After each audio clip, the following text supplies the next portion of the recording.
Hello and welcome to एडा। Topic है vector space and vector subspace. So आज की वीडियो में हम वेक्टर स्पेस और वेक्टर सबस्पेस के बारे में बात करेंगे। सबसे पहले वेक्टर स्पेस क्या होता है उसको बाय डेफिनेशन ही सॉल्व करते हैं।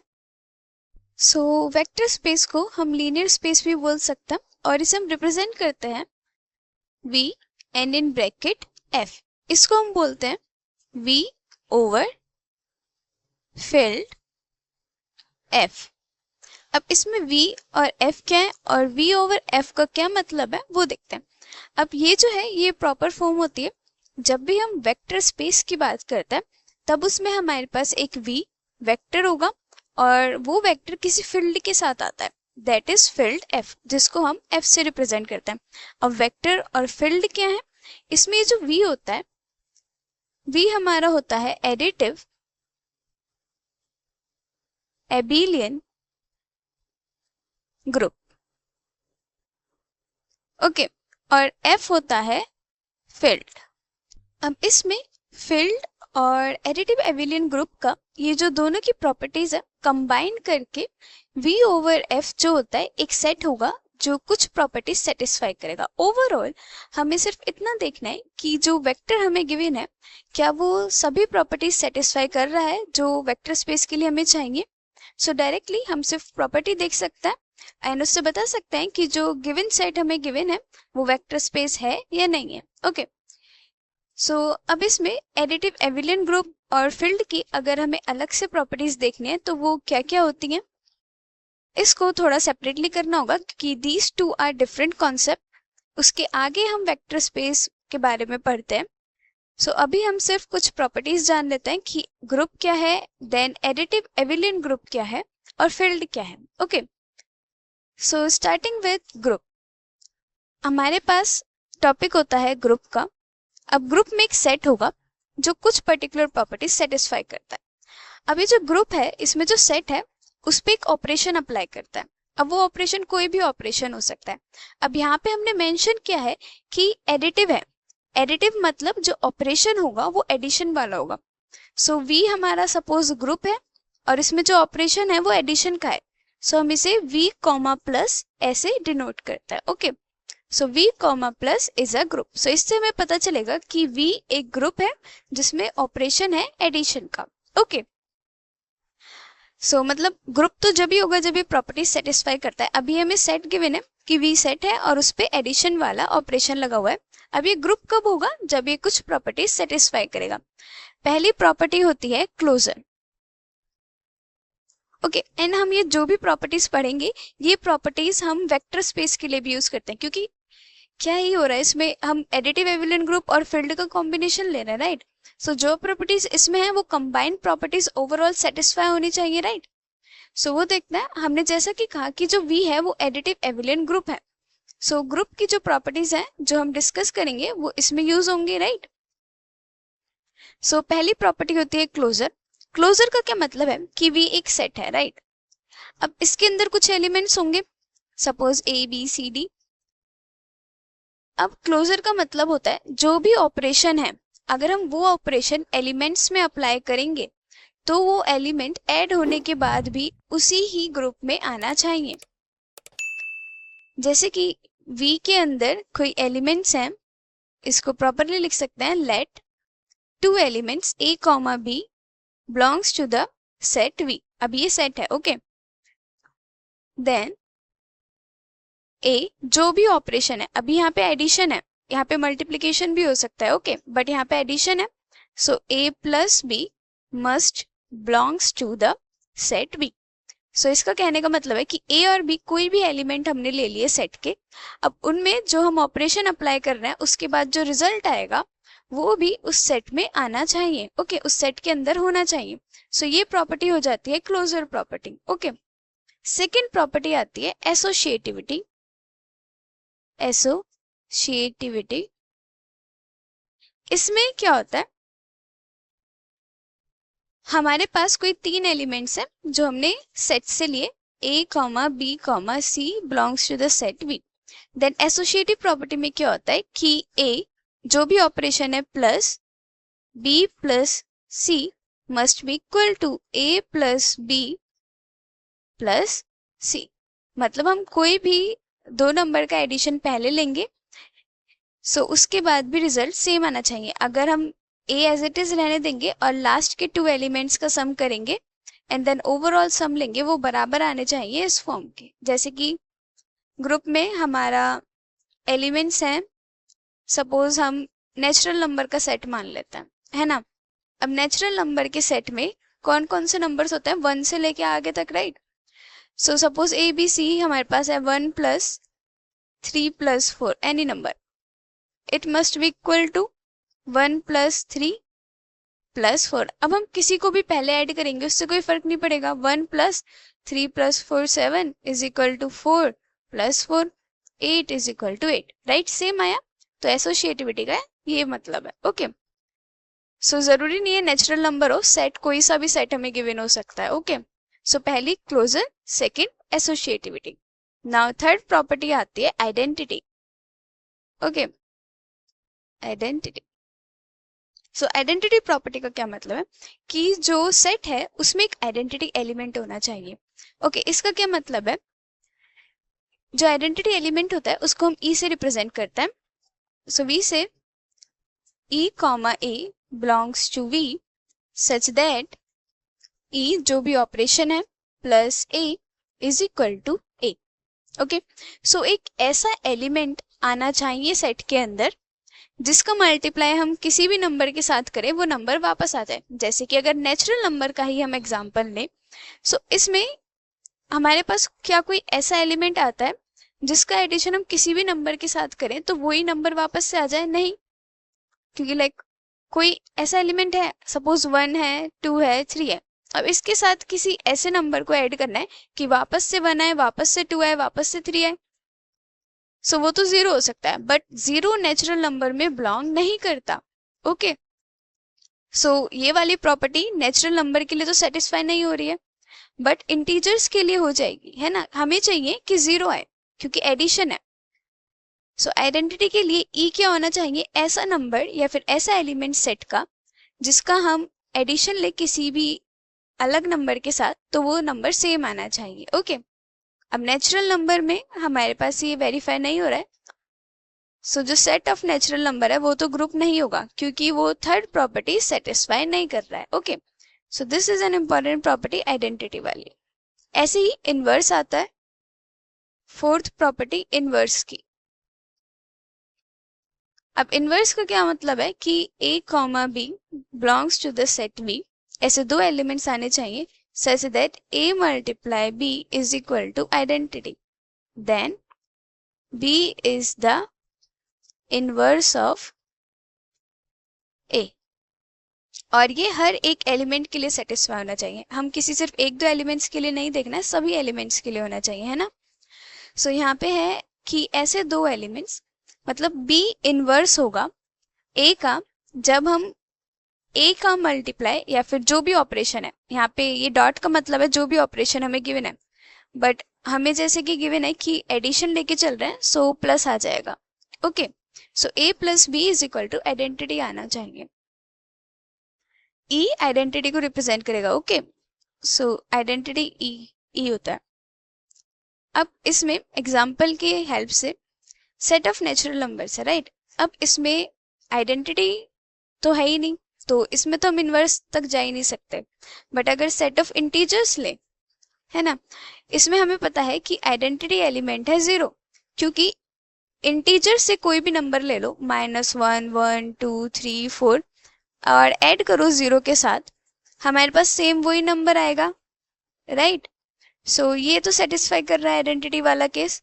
अब इनवर्स वाला केस देखना है कि मतलब कोई भी नंबर लें, कोई भी नंबर है z का, A मल्टीप्लाई कोई यहाँ पे B is equal to 0 and operation क्या है, addition, A + B is equal to 0।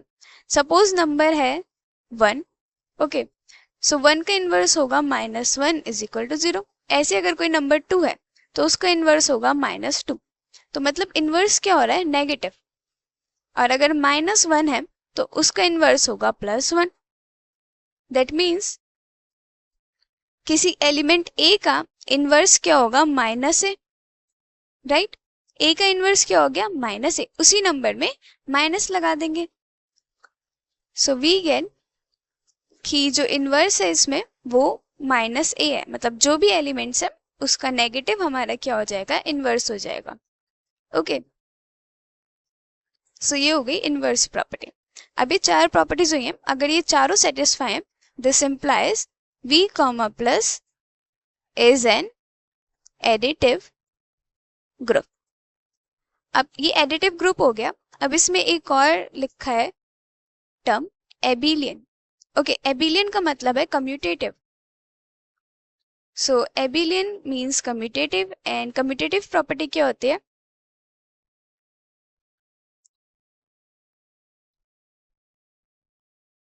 सो ये भी हम एडिशन के साथ देख के चलेंगे क्योंकि एडिशन वाला ऑपरेशन हम कंसिडर कर रहे हैं। सो कम्यूटेटिविटी में क्या होता है, सो ये 5th प्रॉपर्टी हो गई कि कम्यूटेटिव प्रॉपर्टी सेटिस्फाई करना चाहिए for A comma B belongs to the set V, A plus B must be equal to B plus A. Okay, बस रिवर्स कर दिया, ये कम्यूटेटिव प्रॉपर्टी होती है। So these are the 5 properties for additive abelian group. अब जैसे कि हमने देखा नेचुरल नंबर तो ग्रुप ही नहीं है, तो एबिलियन होने का हमें चेक करने की जरूरत नहीं है क्योंकि ग्रुप ही नहीं है। नेक्स्ट सेट ऑफ इंटीजर्स हम कंसीडर कर सकते हैं आगे। हमें पता है आइडेंटिटी है और हमें पता है कि हर एक एलिमेंट का इनवर्स एग्जिस्ट करता है, क्योंकि सेट ऑफ इंटीजर्स में अगर 1 है तो -1 भी आता है, राइट। और यहाँ पे दोनों एलिमेंट सेट में होने चाहिए। ऐसा नहीं है कि हमने नेचुरल नंबर ले लिया, नेचुरल नंबर में हमने कहा कि 1 का इनवर्स हो जाएगा -1, बट -1 तो नेचुरल नंबर से बिलोंग नहीं करता। सो ये कोई केस नहीं बनेगा। दोनों एलिमेंट्स इनवर्स और आइडेंटिटी दोनों ही सेट से बिलोंग करने चाहिए। ओके, सो इंटीजर्स के लिए क्लोजर होगा, किसी भी एलिमेंट का हम सम करेंगे वो वापस से इंटीजर ही फॉर्म होगा, राइट। अगर हम 2 इंटीजर्स को ऐड करेंगे तो हमारे पास इंटीजर्स ही आएगा। ओके, देन एसोसिएटिविटी में भी हम किसी को भी पहले ऐड करेंगे उससे कोई फर्क नहीं पड़ेगा। Suppose we take -1 plus 2 plus 4 is equal to -1 plus 2 plus 4। So पहले ये ले लेते हैं and then this one. So -1 plus 2 is 1 plus 4 and यहाँ पे क्या आएगा, दिस इज -1 प्लस 6। सो ये हुआ 5 और ये हुआ 5। सो इंटीजर्स के लिए associativity is applicable, right, verified हो रहा है। आइडेंटिटी भी वेरीफाइड है और इनवर्स भी वेरीफाइड है। ओके, आइडेंटिटी सिर्फ एक होता है। ओके, जैसे कि आइडेंटिटी सिर्फ एक है जिसे हमने ई से रिप्रेजेंट करा है। ओके, वो एक ही होता है पूरे ग्रुप में, बट जो इनवर्स है वो हर एक एलिमेंट के लिए डिफरेंट डिफरेंट है। जैसे कि इसमें क्या कहा, इंटीजर्स के लिए हर एलिमेंट का इनवर्स उसका नेगेटिव हो जाएगा। ओके, सो इनवर्स हर एक एलिमेंट का एग्जिस्ट करना चाहिए और वो इनवर्स सेट के अंदर ही होना चाहिए। ओके, सो इंटीजर्स में ये भी वेरीफाइड है। अब एबिलियन हमें चेक करना है। सो अगर हम किसी भी 2 इंटीजर्स का एडिशन करेंगे ऑर्डर चेंज करके तो क्या वो डिफरेंट होगा, नहीं, सेम ही आएगा। अगर हम -1 प्लस 2 को ऐड करें या 2 -1 को ऐड करें हमारे पास रिजल्ट सेम आएगा, this is 1, this is 1, right. So it is also commutative. So यहाँ से we can say that set of integers is an additive abelian group, right। Satisfy हो गया यहाँ पे। सो ऐसे ग्रुप और एबिलियन ग्रुप चेक करने के लिए हमें ये 5 प्रॉपर्टीज देखनी है। Okay, so we have to remember all this properties. अब आगे आता है फिल्ड। अब यहाँ पे हमने क्या करा, हमारे पास एक सेट था, हमने उसमें सिर्फ एक ही ऑपरेशन यूज करा, दैट इज एडिशन। अगर हमें 2 ऑपरेशन अप्लाई करने हो देन हमारे पास आता है कॉन्सेप्ट फील्ड का। ओके, एंड उसको हम रिंग बोलते हैं। ओके, सो यहाँ पे एक और वर्ड आया रिंग। ओके, सो रिंग में होता है कि जो ग्रुप है, सपोज हम वी ही लेके चलते हैं, या फिर वी नहीं एफ ले लेते हैं। एफ है, उसमें एडिशन ऑलरेडी है। ओके, या फिर आर ले लेते हैं।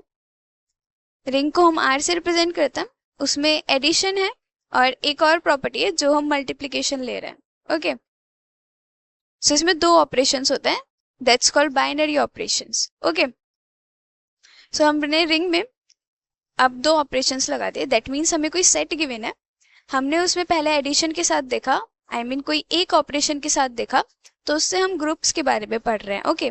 एंड देन हमने एक और ऑपरेशन बढ़ा दिया, then we get ring, okay. अब हमारे पास दो ऑपरेशंस है और वो दो ऑपरेशंस हम क्या कंसीडर कर रहे हैं अभी, एडिशन और मल्टीप्लिकेशन, ओके। अब इसमें भी क्या क्या प्रॉपर्टीज होती है, इसमें बस कुछ प्रॉपर्टीज बढ़ जाएंगी, स्टार्टिंग की सेम रहेंगी, और ये जो एबिलियन वाली है ये एक अलग प्रॉपर्टी है, ओके। ये हमें जब अप्लाई करनी है जब हमें ये देखना है कि ग्रुप एबिलियन है या नहीं है। अभी हमें ये जानना है कि ये जो आर है, सेट है, ये रिंग है या नहीं है। सो रिंग के लिए जो प्रॉपर्टीज है वो बढ़ जा रही है, दैट मीन्स जो पहले वाली प्रॉपर्टीज है वो सेम रहेंगी। अब वो कैसे, अब इसमें प्लस है और मल्टीप्लिकेशन है, राइट, एडिशन एंड मल्टीप्लिकेशन। अब हम क्या करते हैं, इसको ब्रेक कर लेते हैं। सो पहली प्रॉपर्टी सेम होती है कि जो सेट आर है वो एडिशन ऑपरेशन के साथ एक एबिलियन ग्रुप होना चाहिए, एडिटिव एबिलियन ग्रुप होना चाहिए। R comma plus is an additive abelian group. That means जब हमें कोई सेट गिवन होगा तो हमें स्टार्टिंग की ये 5 प्रॉपर्टीज तो चेक करनी ही है, ओके, रिंग के लिए। देन सेकेंड हमें ये देखना है कि आर जो है वो मल्टीप्लिकेशन के साथ एक एसोसिएटिव ग्रुप होना चाहिए, इज एन एसोसिएटिव, और इसको हम सेमी ग्रुप भी बोलते हैं। सो जैसा कि कहा था कि जो सेट है हमें ये देखना है कि हमें ऑपरेशन क्या गिवन है, उसी ऑपरेशन के अकॉर्डिंग हमें प्रॉपर्टीज चेक करनी होती है, राइट। सो सेकंड लिखा है इसमें कि जो आर है वो मल्टीप्लिकेशन के साथ एक सेमी ग्रुप होना चाहिए। सेमी ग्रुप होने का मतलब है कि स्टार्टिंग की दो प्रॉपर्टीज सेटिस्फाई करे, that is satisfies first property जो क्या थी, क्लोजर, एंड सेकंड प्रॉपर्टी जो थी एसोसिएटिविटी, ओके। अब ये कैसे होगी, अब क्लोजर के लिए क्या करना होगा, कोई दो एलिमेंट्स लेंगे, A comma B belongs to R. Then हमें क्या चाहिए कि A multiply B must be in R. जैसे कि इसमें एडिशन लिया क्योंकि ऑपरेशन एडिशन था, राइट।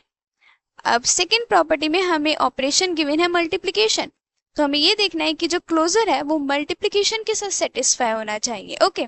सो अगर ए और बी है दो एलिमेंट किसी सेट आर के, तो उनका जो प्रोडक्ट है वो भी आर में आना चाहिए, ओके। ऐसे ही एसोसिएटिविटी के लिए भी हम मल्टीप्लिकेशन अप्लाई करेंगे। अब इसमें 3 एलिमेंट चाहिए, A comma B comma C belongs to R, ring से बिलोंग कर रहे हैं। दिस इम्प्लाइज कि A multiply in bracket B multiply C must be equal to A multiply B multiply C, okay. ये हो गई एसोसिएटिविटी। देन थर्ड इसमें आते हैं डिस्ट्रीब्यूटिव लॉ। सो थर्ड में हमें दो प्रॉपर्टीज देखनी है, left distributive and right distributive, okay. So left distributive में क्या फॉर्म है, ए हम पहले लिखेंगे फॉर ऑल, और ये भी जो एलिमेंट्स ले रहे हैं इट इज फॉर ऑल, हर एक एलिमेंट के लिए ये सारी प्रॉपर्टीज सेटिस्फाई होनी चाहिए, right. So we can write for all A comma B comma C belongs to the ring R, we have A multiply, यहाँ पे मल्टीप्लाई आएगा, b plus c is equal to a multiply b plus a multiply c, okay. So ये हो गया left distributive का case, ये हो गया left distributive. And right distributive के लिए है b plus c multiply a is equal to b multiply a plus c multiply a, this is right distributive, okay. So ये दो प्रॉपर्टीज सेटिस्फाई होनी चाहिए।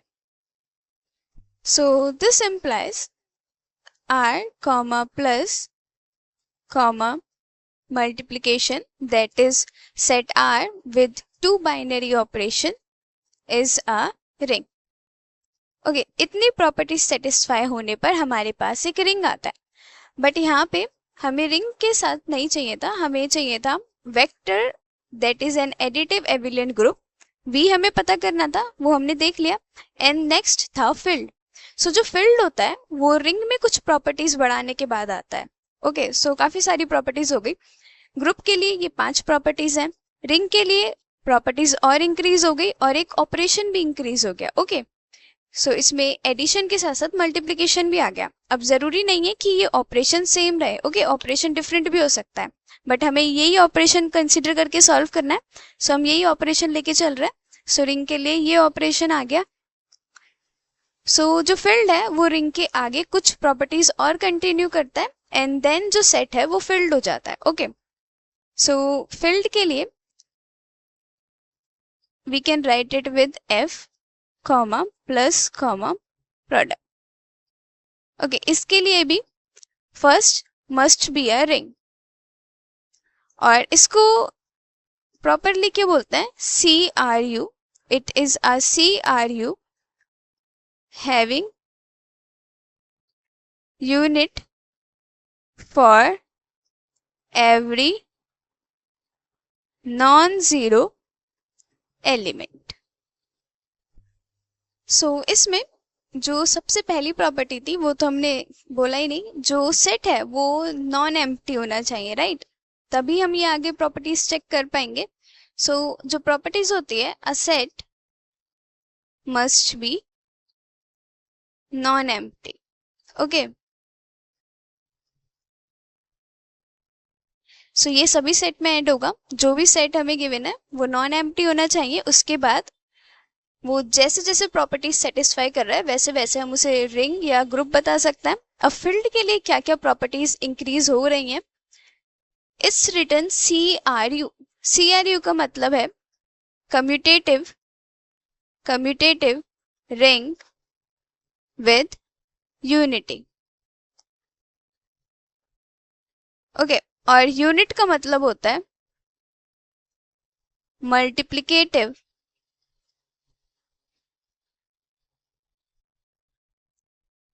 इनवर्स। एंड ये जो यूनिटी है इसका मतलब होता है मल्टीप्लिकेटिव आइडेंटिटी।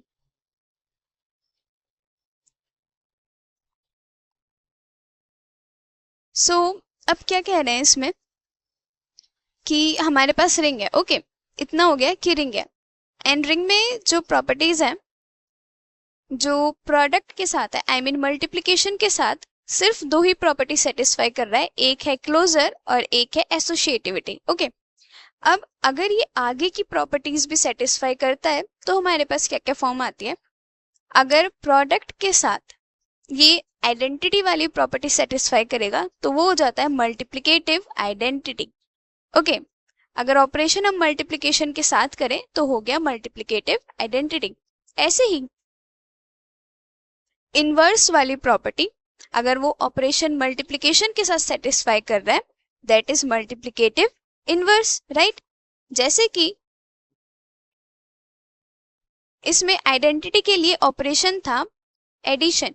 सो अगर ऑपरेशन मल्टीप्लिकेशन है तो हम क्या लिखेंगे, और मल्टीप्लिकेशन में आइडेंटिटी की अलग फॉर्म होनी चाहिए। और जैसा कि कहा था, हर सेट में, ग्रुप में आइडेंटिटी कैसी होती है, एक ही होती है। ओके, सो इसमें आइडेंटिटी को हम ई से रिप्रेजेंट करते हैं, और जो मल्टीप्लिकेशन वाला होता है उसमें आइडेंटिटी को हम 1 से रिप्रेजेंट करते हैं। ओके, सो एक आइडेंटिटी होगी और एक एलिमेंट होगा f से।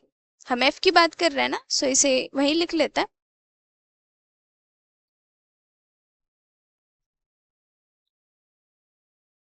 सो इसमें क्या क्या प्रॉपर्टीज इंक्रीज हुई हैं। पहली, f comma plus comma multiplication is a ring. Okay, ये सेम है। सेकंड, मल्टीप्लिकेटिव आइडेंटिटी,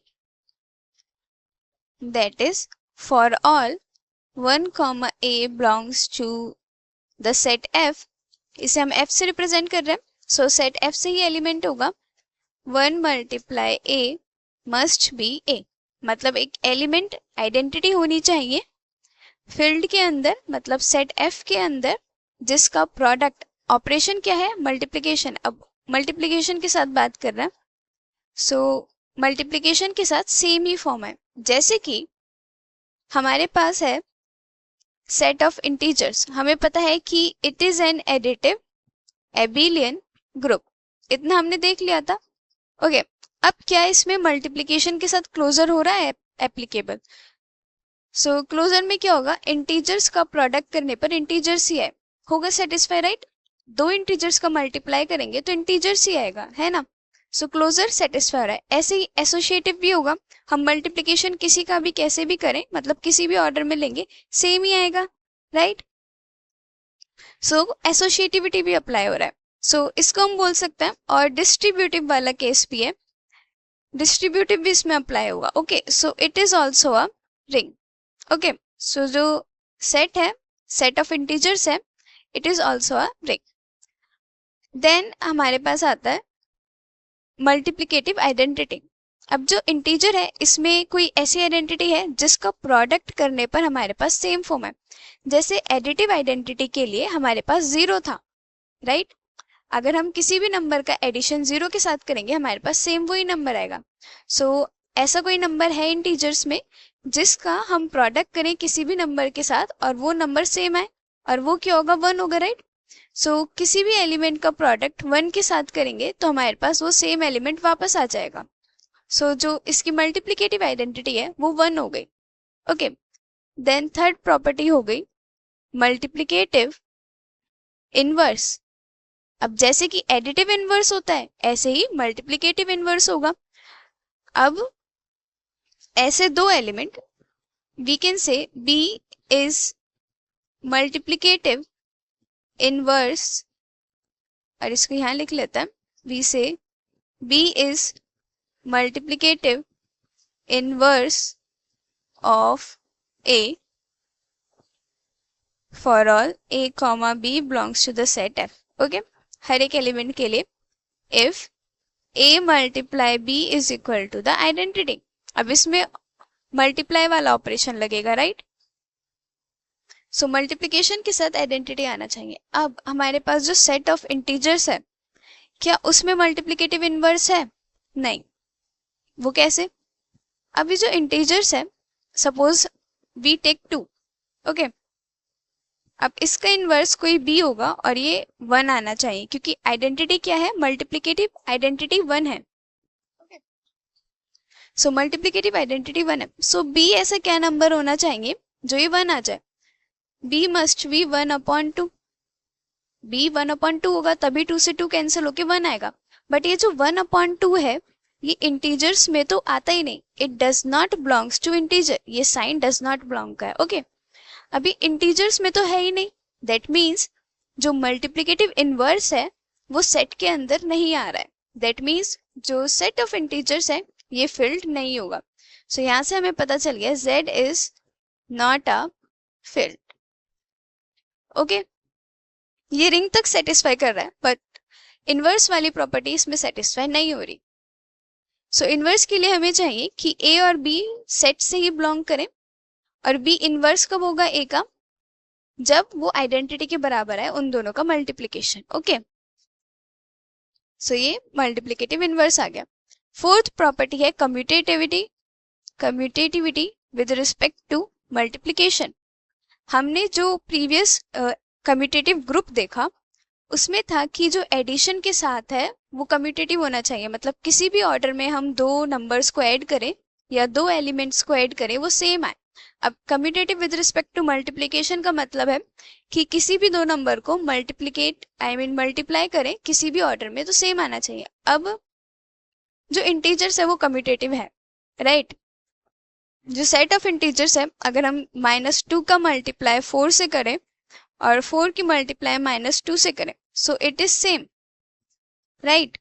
सो ये कम्यूटेटिव है with respect to multiplication, but obviously ये फिल्ड तो नहीं होगा, इनवर्स तो सेटिस्फाई नहीं कर रहा है। ओके, सो कम्यूटेटिविटी ऐसे देखनी है। So for all A, B belongs to F, A multiply B is equal to B multiply A। Okay, so ये हो गया कम्यूटेटिविटी।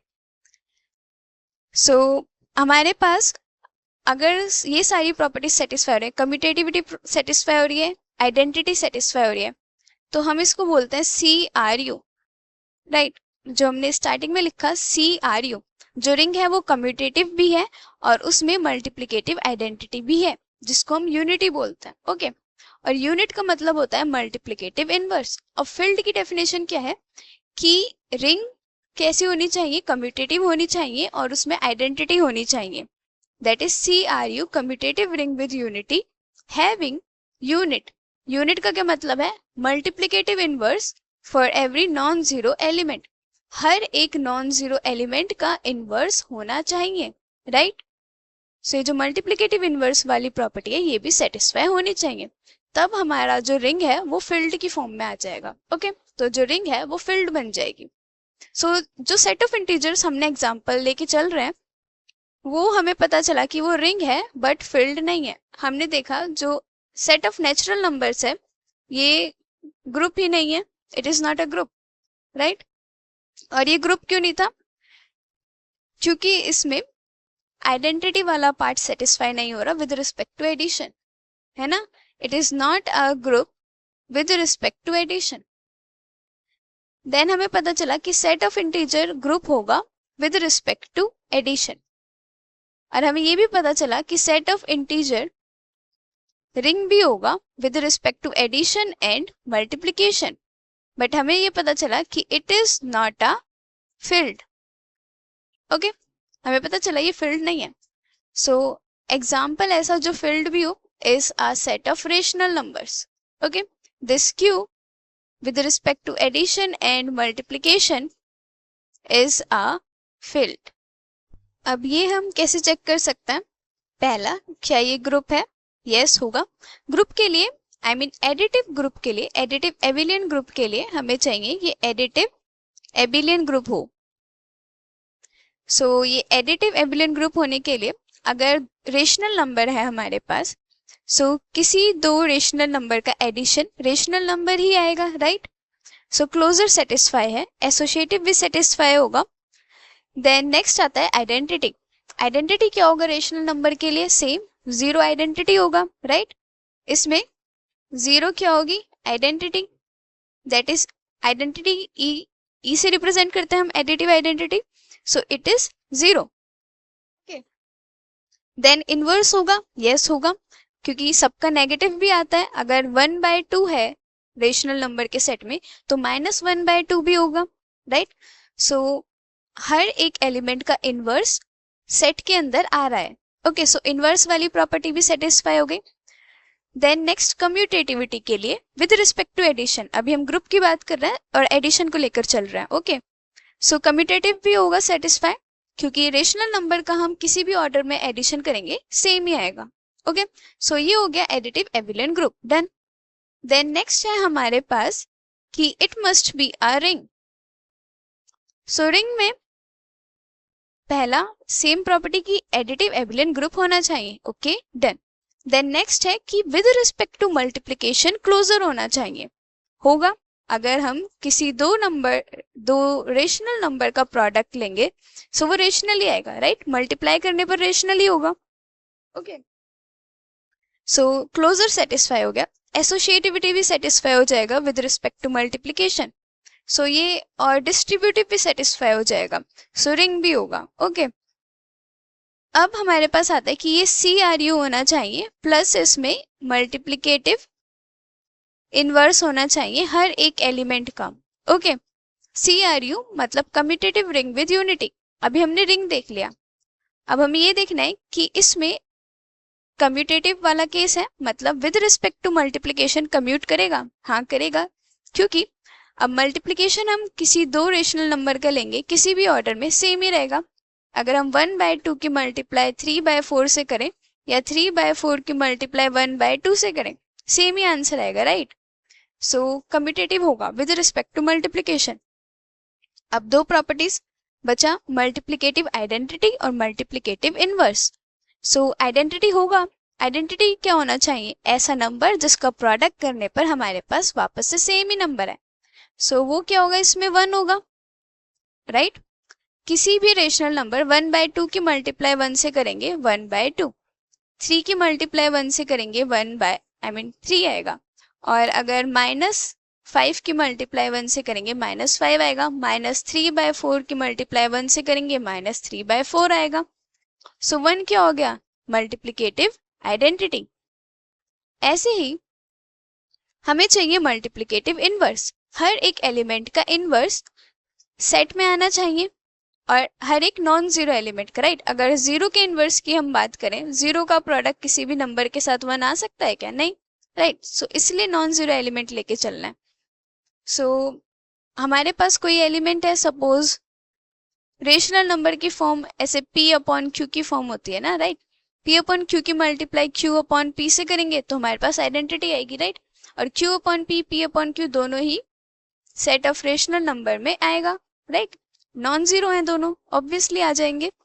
सो जो इनवर्स है वो भी सेट ऑफ रेशनल नंबर में लाई करता है। एग्जाम्पल के लिए इफ वी हैव 3/4, इसका मल्टीप्लाई 4/3 से करेंगे तो हमारे पास 1 आएगा, राइट। ऐसे अगर माइनस में है 5/3, मल्टीप्लाई करेंगे -3/5, 1 आएगा, राइट। और ये भी दोनों सेट ऑफ रेशनल नंबर में बिलोंग करता है। सो इनवर्स हर एक नॉन जीरो एलिमेंट का सेट में होगा। सो सभी प्रॉपर्टीज सेटिस्फाई है, सो it is a field, okay. और ऐसे ही जो सेट ऑफ रियल नंबर है, it is also a field. और जो सेट ऑफ कॉम्प्लेक्स नंबर है, it is also a field, okay. These two are also a field, okay. So this is all about group, ring and field. So अब ये जो part है, ये इतनी सारी प्रॉपर्टीज हमें नहीं करनी है। So it's not like कि हमें जितनी भी प्रॉपर्टीज है सभी चेक करनी है। जब हम वेक्टर स्पेस की बात करते हैं, so कुछ प्रॉपर्टीज रिड्यूस हो जाती हैं, ओके। So ये पहले का थोड़ा सा पार्ट है। सो वेक्टर स्पेस के लिए अब हमारा कॉन्सेप्ट है वेक्टर स्पेस। सो हमें वो प्रॉपर्टीज याद रखनी है जो वेक्टर स्पेस के लिए जरूरी है, राइट।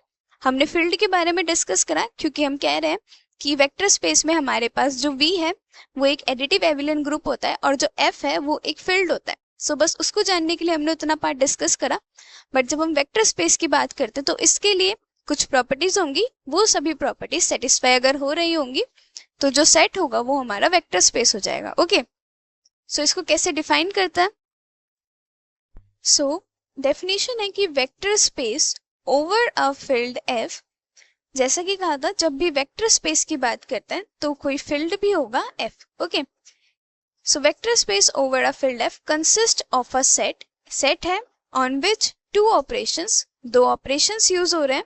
पहला एडिशन एंड दूसरा स्केलर मल्टीप्लिकेशन, ओके। ये दो ऑपरेशंस डिफाइंड है so that for each pair of elements. अब ये जो ऑपरेशन है उसको मैथमेटिकली लिखा है कि each pair of elements x, y belongs to V।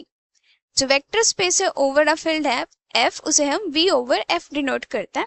और ये जो x और y है ये V से बिलोंग कर रहा है। और इसमें V क्या था? It was additive abelian group, right. So it is saying कि हर एक पेयर, और ये फॉर ऑल हर एक एलिमेंट के लिए होता है, राइट। सो x और y दो पेयर हैं जो सेट V से हैं। There is a unique element x plus y belongs to V। ये एडिशन वाली प्रॉपर्टी सेटिस्फाई कर रहा है कि अगर x y V से बिलोंग कर रहे हैं तो x प्लस y भी V से बिलोंग करेगा। ऐसे ही अब हमारे पास है स्केलर मल्टीप्लिकेशन, ओके। सो हमने मल्टीप्लिकेशन देखा क्या होता है कि किसी सेट के साथ मल्टीप्लिकेटिव ऑपरेशन लगा देते हैं, बट यहाँ पे लिखा है scalar multiplication, okay. So scalar multiplication का क्या मतलब है? हमारे पास जो फील्ड F है इसके अंदर जो एलिमेंट्स होते हैं, मतलब जो फील्ड F है इसमें जो एलिमेंट्स होंगे उसको हम स्केलर्स बोलते हैं, ओके। और जो V है इसके अंदर जो एलिमेंट्स होंगे उसको हम वेक्टर्स बोलते हैं, ओके। सो V के अंदर जो एलिमेंट्स हैं आर वेक्टर्स और जो F के अंदर एलिमेंट्स हैं आर स्केलर्स। अब स्केलर मल्टीप्लिकेशन का मतलब है जो फील्ड F है उसके एलिमेंट का प्रोडक्ट होना चाहिए वेक्टर के एलिमेंट के प्रोडक्ट के साथ, ओके। सो यहाँ पे क्या लिखा है? For each element alpha in F, okay. So हमने क्या लिया कि एक एलिमेंट है अल्फा जो F से बिलोंग कर रहा है, okay. And each element x in V, और एक एलिमेंट x है जो वी से बिलोंग कर रहा है। सो एक यूनिक एलिमेंट होगा ए एक्स, जो इनका product not a, alpha x that is इनका प्रोडक्ट जो वी से बिलोंग करना चाहिए। ओके, इनका प्रोडक्ट किससे बिलोंग करेगा? वी से, ना कि एफ से, वी से बिलोंग करना चाहिए। Such that the following conditions hold.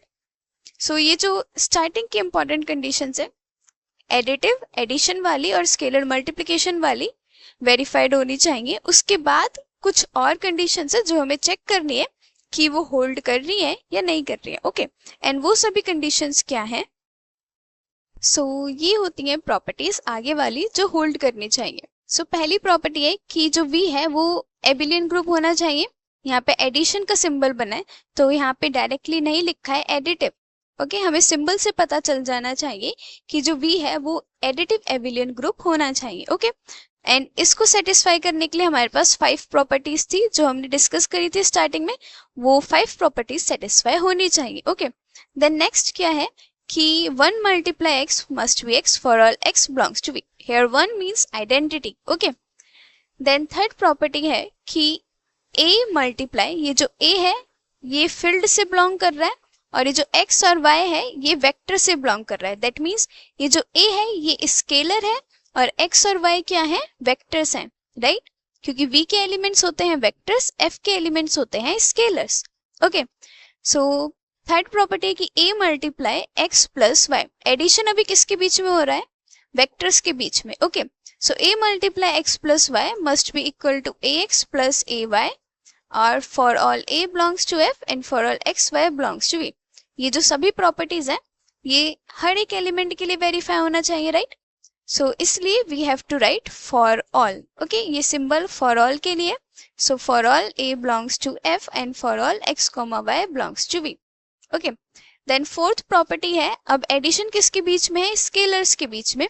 So a plus B multiply x is equal to A x plus B X and the last property is A B X is equal to A B X. This one is associativity. Okay, so ये properties हमें याद करनी होगी so that जब हमारे पास question आए तो directly हम शो कर सकें कि ओके सारी प्रॉपर्टीज सेटिस्फाई हो रही है। तो जो v है वो वेक्टर स्पेस है over a field f। Okay, जब भी हमारे पास वेक्टर स्पेस आएगा तो हमें उसे ऐसे लिखना है, v is a vector space over a field f, और उसको कैसे डिनोट करते हैं? Like this. ओके, सो यहाँ पे जैसे कि कहा था कि सारी प्रॉपर्टीज यूज नहीं करनी है। जो फील्ड की हमने पढ़ी थी और रिंग की पढ़ी थी वो सिर्फ जानने के लिए था कि फील्ड एक्चुअली में क्या है। ओके, सो जब वेक्टर स्पेस की बात करते हैं तो जो स्टार्टिंग की प्रॉपर्टीज होती हैं वो होती हैं एबिलियन ग्रुप की। ओके, बाकी की जो प्रॉपर्टीज है ये कंबाइंड प्रॉपर्टीज हमारे पास आ गया।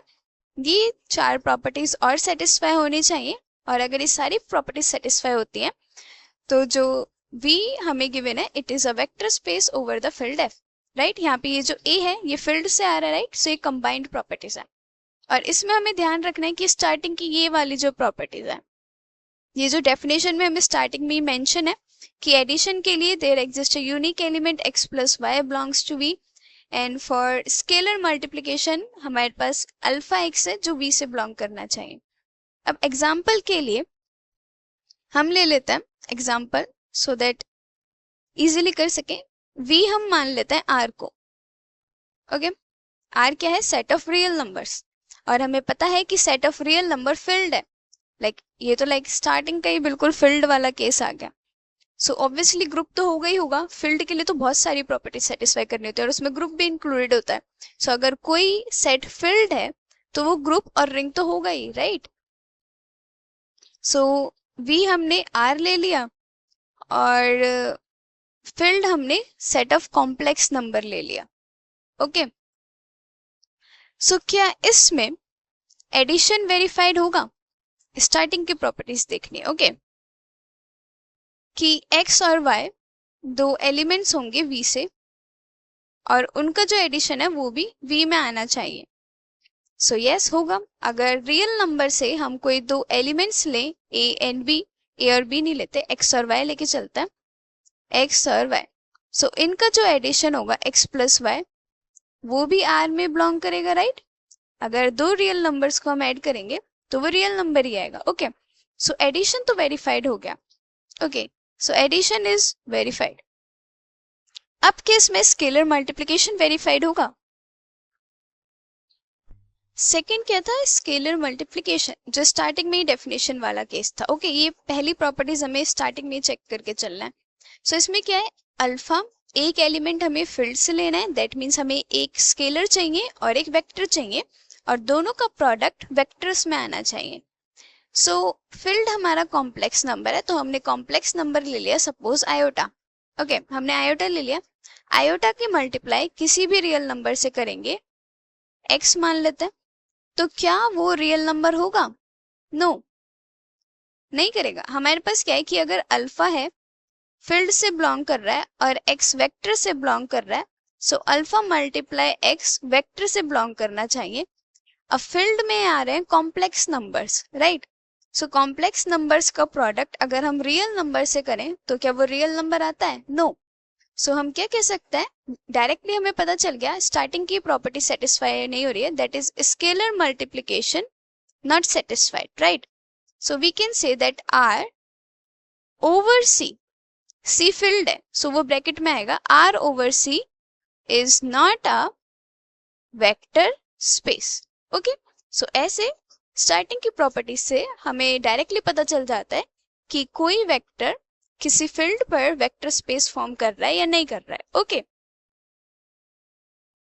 सो इन शॉर्ट हमें वेक्टर स्पेस गिवन होगा और फील्ड गिवन होगा, लाइक हमें V गिवन होगा और फील्ड F गिवन होगा, और हमें ये देखना है कि ये vector space over a field F form कर रहा है या नहीं कर रहा है।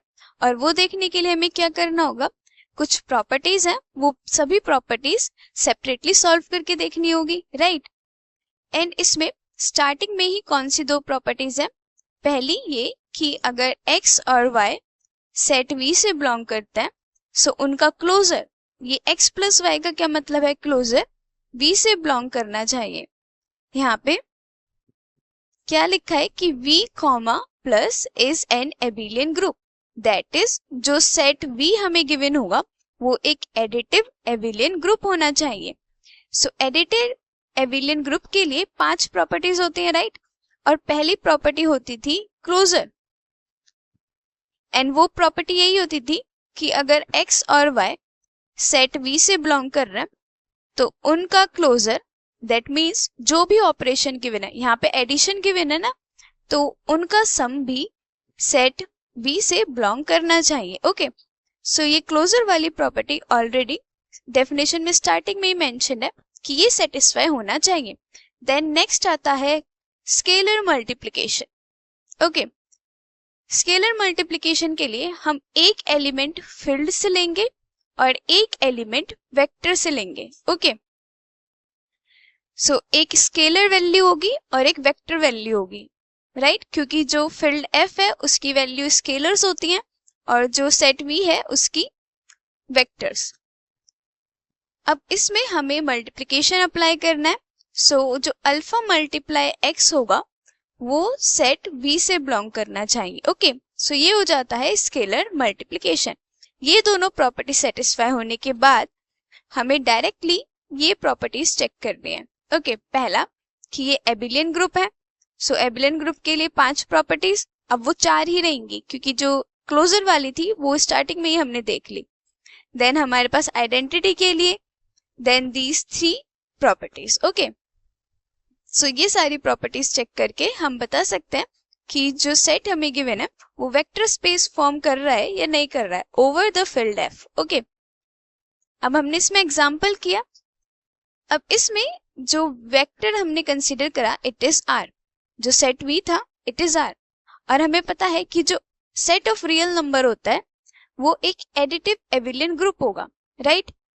और जो सेट ऑफ कॉम्प्लेक्स नंबर है वो एक फील्ड होगा, राइट? हम ये डिस्कस कर चुके हैं कि R, Q and C field form करते हैं, और फील्ड तो वो वाली प्रॉपर्टीज है ना, आई मीन वो वाला फॉर्म है जो सारी ही प्रॉपर्टीज सेटिस्फाई करता है टिल द एंड, जितनी भी हमने अभी तक देखी।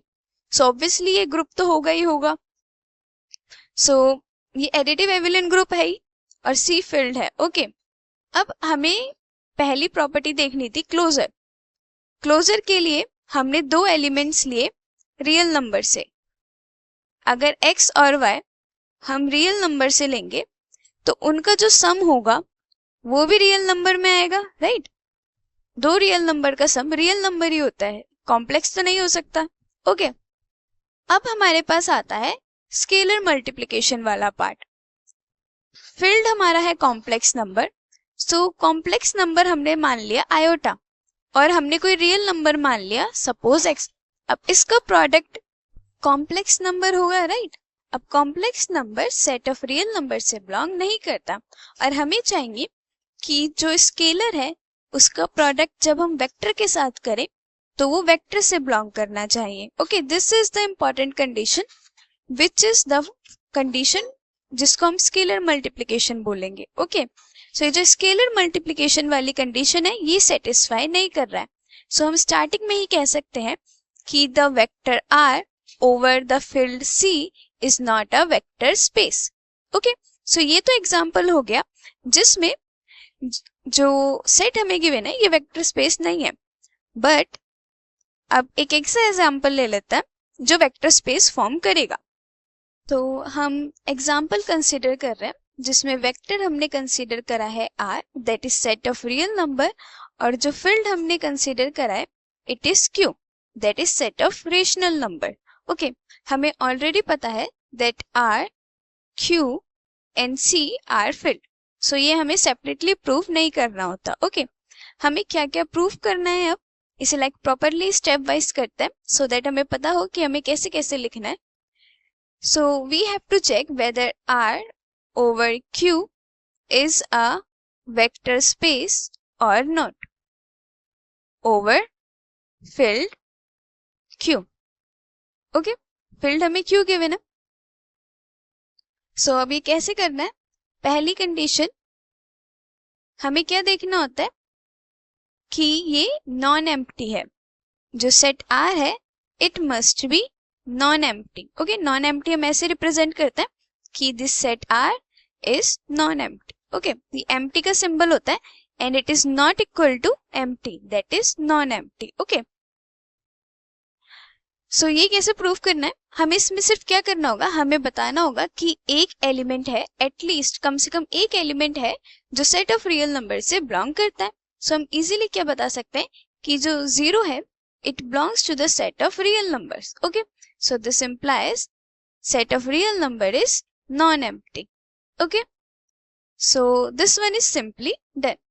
अब आते हैं हमारे पास फर्दर स्टेप्स। अब बाय डेफिनेशन क्या था, अब इसमें यहाँ पे था एडिशन और स्केलर मल्टीप्लिकेशन, ये दो प्रॉपर्टी हम पहले ही चेक कर लेते हैं या फिर हम इसे सेपरेटली भी चेक कर सकते हैं, क्योंकि मोस्टली क्या होता है जो स्केलर मल्टीप्लिकेशन होता है उसमें ही हमें कॉन्ट्रडिक्शन मिल जाती है, उसमें ही पता चल जाता है कि जो सेट हमें गिवन है वो वेक्टर स्पेस फॉर्म नहीं कर रहा है। ओके, अब इसको हम कैसे ब्रेक कर सकते हैं, कैसे रिकॉल कर सकते हैं, सिंपली जैसे कि हमने देखा था कि रिंग में या फिर फील्ड में हमने देखा था कि दो ऑपरेशन थे, एडिशन और मल्टीप्लिकेशन का, राइट।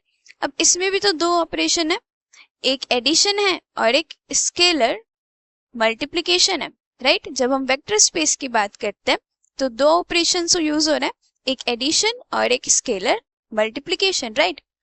सो हमें कुछ प्रॉपर्टीज एडिशन के साथ देखनी है कि सेटिस्फाई होनी चाहिए और कुछ प्रॉपर्टीज स्केलर मल्टीप्लिकेशन के साथ। ओके, सो जो पहली प्रॉपर्टी थी क्लोजर, वो हमें एडिशन के साथ भी चेक करना है और क्लोजर हमें स्केलर मल्टीप्लिकेशन के साथ भी चेक करना है। इसमें क्या था कि अगर x और y R से बिलोंग करते हैं सो x प्लस y भी R से बिलोंग करना चाहिए। अभी जो स्केलर मल्टीप्लिकेशन होता है इसमें एक एलिमेंट हमें फील्ड से लेना होता है और एक एलिमेंट हमें वेक्टर से लेना होता है। ओके, सो जब भी हम स्केलर मल्टीप्लिकेशन की बात करते हैं सो उसमें जो मल्टीप्लिकेशन होगा वो स्केलर और वेक्टर के बीच में होगा हर बार। ऐसा नहीं है कि हमें स्केलर स्केलर का मल्टीप्लिकेशन गिवन है, हमें वेक्टर वेक्टर का मल्टीप्लिकेशन गिवन है। ओके, ये कंबाइंड होगा scalar and vector. Okay, so इसमें स्केलर और वेक्टर दोनों का मल्टीप्लिकेशन होगा। सो इसमें क्लोजर में क्या आएगा, एक एलिमेंट स्केलर होगा दैट इज फील्ड से बिलोंग करेगा और एक एलिमेंट वेक्टर से बिलोंग करेगा, और इनका जो प्रोडक्ट है, क्योंकि जो स्केलर मल्टीप्लिकेशन है ये है property with respect to multiplication और इसमें ऑपरेशन है एडिशन। सो इसमें जितनी भी प्रॉपर्टीज हम चेक करेंगे इस वाले पार्ट में, इसमें एडिशन बेस्ड होंगी और इसमें स्केलर मल्टीप्लिकेशन बेस्ड होंगी। ओके, सो क्लोजर में क्या होगा कि जो अल्फा एक्स है वो वेक्टर से बिलोंग करना चाहिए और वेक्टर हमें क्या गिवन है, आर। सो क्लोजर हमारा स्टार्टिंग में ही चेक कर लेते हैं या फिर इसको आगे कंटिन्यू भी कर सकते हैं। हमें क्लोजर के बाद क्या देखना है कि जो वेक्टर है v वो क्या होना चाहिए, एडिटिव एबिलियन ग्रुप होना चाहिए, राइट। हियर हमने ये क्लोजर वाला पार्ट चेक कर लिया, this one and this scalar multiplication, right, ये दोनों क्लोजर हो गए। उसके बाद ये जो v है विद एडिशन एक एबिलियन ग्रुप होना चाहिए एंड देन उसके बाद ये जो बाकी की प्रॉपर्टीज है ये प्रॉपर्टीज हैं with respect to scalar multiplication. Okay, so further हमें क्या शो करना है, closure. So we write closure with respect to vector addition. Okay, अब इसमें we take two elements from the vectors. So कैसे लिखेंगे, for all x, y belongs to R we have, this implies x plus y क्योंकि addition है belongs to the set of real numbers.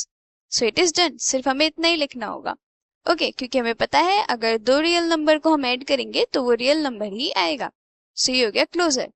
अब third हम check कर सकते हैं closure with respect to scalar multiplication. Okay, so scalar multiplication के लिए for all alpha belongs to the field f जो कि सेट ऑफ रेशनल नंबर हमें गिवन है and x belongs to the vector that is the set of real number, we have alpha multiply x belongs to the set of real number, right. अगर q rational number है so rational number और real number का product real number ही आएगा, right. अगर कोई rational number है p by q form में, q is non zero, right. अब p बाई q की मल्टीप्लाई किसी रियल नंबर से हम करेंगे तो वो हमारे पास एक रियल नंबर ही आएगा। रेशनल नंबर रियल नंबर के अंदर ही कंटेन्ड होता है, राइट। हमें पता है the set of rational number is contained in set of real number, है ना। सो रियल नंबर का प्रोडक्ट अगर रेशनल नंबर के साथ करेंगे तो वो रेशनल नंबर ही आएगा। सो ये यहाँ पे सेटिस्फाई हो रहा है। ओके, नाउ फोर्थ हम चेक कर सकते हैं एसोसिएटिविटी। अब यहाँ पे ये जितनी भी है एडिशन के साथ ही चेक करने हैं। एसोसिएटिविटी के लिए हमारे पास क्या केस आएगा कि for all x, y, z belongs to R, तो इसको we can write associativity of addition. इससे पता चल जाएगा कि ओके हम एडिशन के लिए इसे सॉल्व कर रहे हैं। सो एडिशन के लिए हमारे पास तीन एलिमेंट्स होने चाहिए सेट R से। So x plus y plus z must be equal to x plus y plus z। सो ये सेटिस्फाई करता है, रियल नंबर्स हैं उसे कैसे भी ऐड करेंगे सेम ही आएगा, राइट। सो इसमें भी हम इसे डायरेक्टली लिख सकते हैं। Then fifth we can check additive identity. Okay, और जब हम एडिशन की बात करते हैं तो आइडेंटिटी को हम ई से रिप्रेजेंट करते हैं, right. So for all x belongs to R set of real number से there exists an identity E belongs to R such that E multiply X, sorry E plus X क्योंकि addition है सो ये आना चाहिए E plus X is equal to X। अब इसका क्या मतलब है, हर एक एलिमेंट जो R से बिलोंग करता है उसका एडिशन हम किसी एक नंबर से करेंगे तो हमारे पास वापस से वही सेम नंबर आना चाहिए। सो ऐसा कौन सा नंबर है, E is 0 that belongs to R, और डायरेक्टली हम इसे सॉल्व भी कर सकते हैं। E is equal to x minus x is equal to 0 and 0 real number से बिलोंग करता है, right. So 0 belongs to R। So additive identity वाला केस भी होल्ड कर रहा है। Then sixth we can check for additive inverse. Inverse का क्या मतलब है? For all x belongs to R there exist b belongs to R such that not b y ले लेते हैं, there exist y belongs to R such that x plus y is equal to e, जो कि identity है। अब हमें पता है कि सेट ऑफ रियल नंबर के लिए आइडेंटिटी है 0, that is x plus y is equal to 0। This implies x is equal to minus y। जो नेगेटिव नंबर है वो सेट ऑफ रियल नंबर से बिलोंग करेगा, right? So we can say, so here we can write that for every real number, like अगर wordings में लिखना है, for every real number x we have additive inverse, x का additive inverse क्या हो जाएगा? Minus x in R। Okay, so ये भी सेटिस्फाई हो रहा है, that is x plus minus x is equal to 0। 0 क्या थी? आइडेंटिटी। और यही होता है कि दो एलिमेंट्स को जब ऐड करें तो आइडेंटिटी है, तभी जो नेक्स्ट एलिमेंट है वो उसका इनवर्स होता है। सो x का इनवर्स हो गया माइनस x, जो कि सेट ऑफ रियल नंबर से बिलोंग करता है। So this one also holds. सो इतनी प्रॉपर्टीज से हम बता सकते हैं कि दिस इज अ ग्रुप। इससे हम बोल सकते हैं कि R comma plus this is a additive group. But हमें एडिटिव के साथ साथ एबिलियन भी चाहिए। एबिलियन का मतलब कम्यूटेटिव। सो उसके लिए we can check for the commutativity. So commutativity के लिए हमें क्या लिखना है? For all x comma y belongs to R we have x plus y is equal to y plus x। किसी भी ऑर्डर में एडिशन करेंगे वो सेम ही आएगा। ओके, सो कम्यूटेटिव भी सेटिस्फाई है। So this implies R with respect to addition is an additive abelian group. हमें additive mention करने की जरूरत नहीं है, अगर हम ऐसे लिख रहे हैं हमें ऑलरेडी पता है कि ऑपरेशन एडिशन का है। सो हम लिख सकते हैं it is an abelian group. So इतना डन हो गया। नेक्स्ट आता है स्केलर मल्टीप्लिकेशन। अब स्केलर मल्टीप्लिकेशन में हम क्लोजर ऑलरेडी कर चुके हैं, राइट? अब क्लोजर के बाद क्या क्या प्रॉपर्टीज है? एसोसिएटिविटी हमें अब देखना है। सो यहाँ पे इसको हम सेपरेट कर सकते हैं। So we can write axioms for scalar multiplications or simply the properties for scalar multiplications, right? जो remaining properties है। So पहली closure जो हम देख चुके हैं, it does hold, okay, ये satisfy होती है। Then second associativity, okay। So इन ये जो चार properties थी हमने कहा था कि scalar multiplication के respect में, right? सो इसमें से एसोसिएटिविटी वाली ये प्रॉपर्टी है last one, that is A b multiply x is equal to a in bracket b x. जैसा कि कहा था जब हम स्केलर मल्टीप्लिकेशन की बात करते हैं सो उसमें जो प्रोडक्ट होगा वो वेक्टर और स्केलर के बीच में होगा, राइट? अब इसमें एक्स हमारा वेक्टर है और ए और बी स्केलर है। अब स्केलर का मल्टीप्लिकेशन करेंगे तब स्केलर ही आएगा, राइट? सो ये वाला पूरा पार्ट स्केलर हो गया और ये हो गया वेक्टर। सो यहाँ पे किसका प्रोडक्ट हो रहा है? स्केलर और वेक्टर का। ऐसे ही a क्या है? स्केलर है, राइट?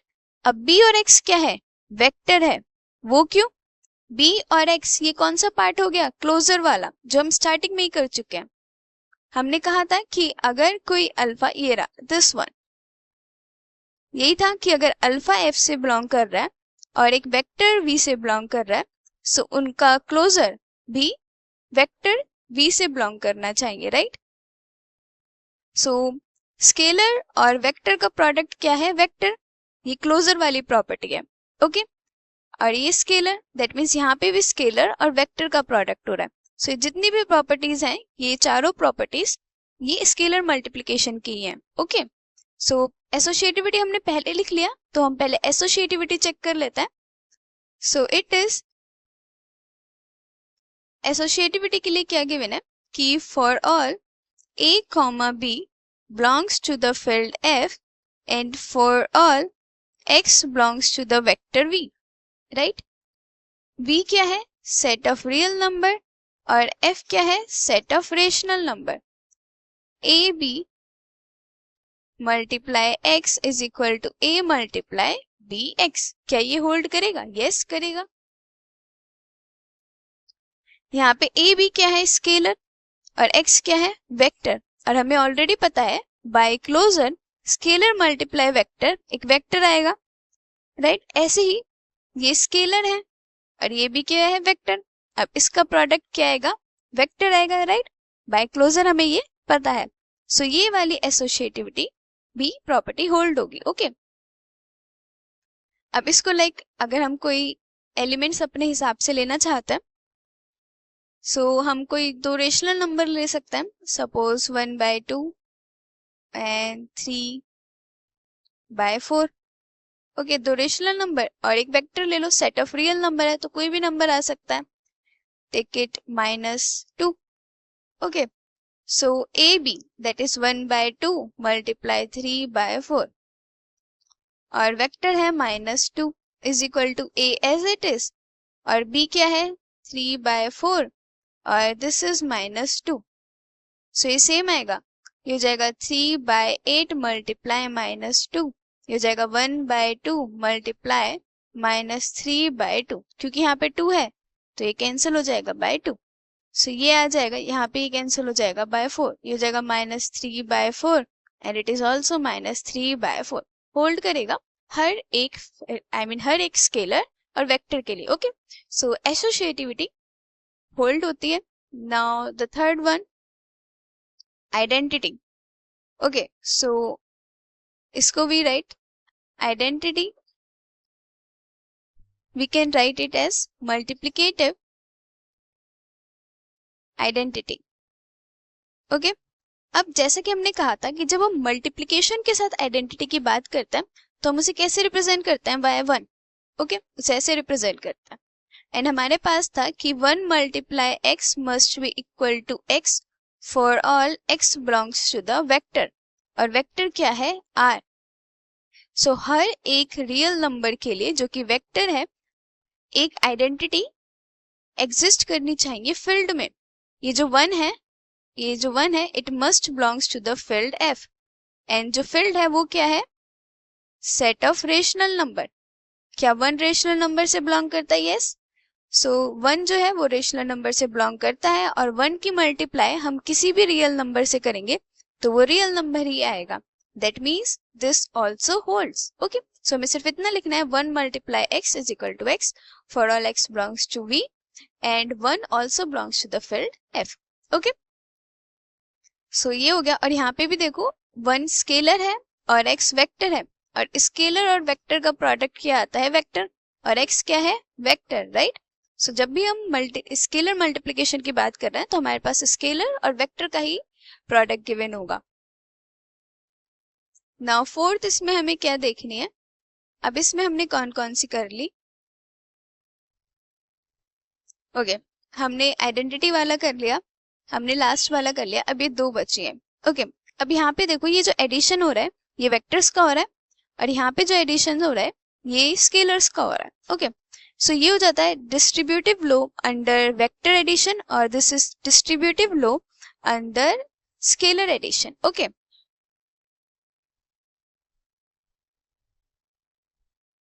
सो डिस्ट्रीब्यूटिविटी ओवर वेक्टर एडिशन, इसमें क्या आता है, हमारे पास वेक्टर्स होंगे फॉर ऑल, स्केलर ले लेते हैं, for all a belongs to field f जो कि सेट ऑफ रेशनल नंबर है, and x comma y belongs to the vector v जो कि सेट ऑफ रियल नंबर है। क्योंकि एडिशन किसका है, वेक्टर का, हमें 2 वेक्टर्स चाहिए और हमें एक फील्ड वैल्यू चाहिए, ओके। सो ये सेटिस्फाई करेगा that a multiply x plus y is equal to ax plus ay। अब इसमें भी a स्केलर वैल्यू है और ये दोनों वेक्टर का एडिशन है तो ये भी वेक्टर ही होगा, और स्केलर और वेक्टर का प्रोडक्ट वेक्टर, राइट। अब यहाँ पे a स्केलर है और x वेक्टर है, ये वेक्टर हो गया। अब ये a स्केलर y वेक्टर, ये वेक्टर हो गया, और ओवरऑल हमारे पास वेक्टर आया, राइट। सो जो प्रोडक्ट है वो स्केलर और वेक्टर के बीच में ही चल रहा है, और ये इसमें होल्ड करेगा, राइट। अब हमारा कोई रेशनल नंबर है, उसका अगर हम प्रोडक्ट लेंगे x प्लस वाई के साथ तो वो यही फॉर्म देगा, ओके। सो हम डायरेक्टली इसे सिर्फ ऐसे ही लिख सकते हैं। देन फिफ्थ हमारे पास है डिस्ट्रीब्यूटिविटी ओवर स्केलर एडिशन। अब स्केलर एडिशन है तो हमें दो स्केलर्स चाहिए। सो इसमें आता है a प्लस b का product with a vector x is equal to ax plus bx and it is for all a comma b belongs to, directly लिख देते हैं, फील्ड क्या है, set of rational number and the vector x belongs to the क्या था set, real number, set of real number, right. So हमारे पास ये फॉर्म आ गई एंड ये होल्ड करेगा, राइट। हमारे पास ये अगेन क्या है, स्केलर है और x क्या है, वेक्टर है। अब scalar and vector is again vector and यहाँ पे it is also the same form, scalar multiply vector is again a vector. So ये भी होल्ड करेगा, ओके। सो सारी प्रॉपर्टी होल्ड करती हैं। सो इससे वी कैन से कि R over Q is a vector space. Okay, so we can write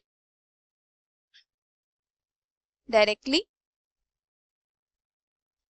R set of real numbers over Q is a vector space. Okay, अगर हम ये फॉर्म लिख रहे हैं तो हम डायरेक्टली ऐसे लिख सकते हैं और we can write R is a vector space over a filled Q. Okay, so ऐसे वी कैन प्रूव कि हमारे पास कोई सेट वेक्टर स्पेस है ओवर अ फील्ड F या नहीं, ओके। नाउ कुछ रिजल्ट है हमारे पास, वो लिख लेते हैं डायरेक्ट। पहला कि V over F is a vector space when F is equal to V। That means जो सेट हमें गिवन है V और जो फील्ड हमें गिवन है F दोनों सेम है। That is R over R is a vector space. ऐसे ही C over C is a vector space. Obviously जो हम F ले रहे हैं इसका फील्ड होना जरूरी है। We can not write C over N क्योंकि नेचुरल नंबर तो फील्ड है ही नहीं, it is not a field, even ये ग्रुप भी नहीं है, ओके। सो जो F है वो हमें ध्यान से लेना है कि F फील्ड ही होना चाहिए और ये तो हमें गिवन ही होता है। So we can write that R over R is a vector space, C over C is a vector space. Also we write Fn over F is always a vector space. Fn over F मतलब field same है, इसकी dimension ज्यादा हो गई है, that is Rn है। Suppose Rn का क्या मतलब है, इसके अंदर कैसे एलिमेंट्स होंगे, x1, x2, dash xn। n dimension में तो n एलिमेंट्स होंगे, राइट, nth एलिमेंट्स, ओके। और ये जो x1, x2, xn है ये कहाँ से बिलोंग कर रहा है, और हर एक एलिमेंट रियल नंबर का ही होना चाहिए, राइट। सो ये जो x1 है, x2 है, ये सभी element we can write xi belongs to R, okay. जितने भी एलिमेंट हैं ये रियल नंबर ही होने चाहिए, where I is from 1 to n। इसको इन जनरल फील्ड के लिए लिख लेते हैं। कोई फील्ड है Fn, इसका क्या मतलब है, इसमें n एलिमेंट्स होंगे, that is x1, x2, x3 so on till xn। And जितने भी एलिमेंट्स हैं ये F से ही बिलोंग करने चाहिए, that is xi belongs to field F for all I is from 1 to n, okay. x1 भी F से बिलोंग करना चाहिए, x2 भी F से बिलोंग करना चाहिए एंड सो ऑन। सपोज हमारे पास है R ओवर n। अब यहाँ पे हमने एलिमेंट्स ले लिए 1, 0, iota, 0, 0, 1 and so on till 1। मतलब ये कोई फॉर्म है सपोज एंड इसमें एक आयोटा आ रहा है। सो क्या ये करेक्ट होगा, नहीं, क्योंकि हमने क्या कहा, जितने भी n एलिमेंट्स हैं वो F से ही बिलोंग करने चाहिए। इसमें F क्या है, R, but iota does not belongs to the set of real number, okay. So जितने भी एलिमेंट्स हैं वो रियल नंबर ही होने चाहिए, ओके। सो Rn के लिए भी सेम ही फॉर्मेशन होगी, और हम कह रहे हैं कि Rn, this Rn over R is a vector space. Okay, इस फॉर्म में कोई भी एलिमेंट होगा ये वेक्टर स्पेस ही होगा, और ये हम प्रूफ भी करके देख सकते हैं जैसे कि हमने सारी प्रॉपर्टीज अप्लाई करी। अब इसमें हम स्टार्टिंग की दो प्रॉपर्टीज देख लेते हैं। वेक्टर एडिशन, अब n एलिमेंट्स हैं, उनका एडिशन हम R से करेंगे।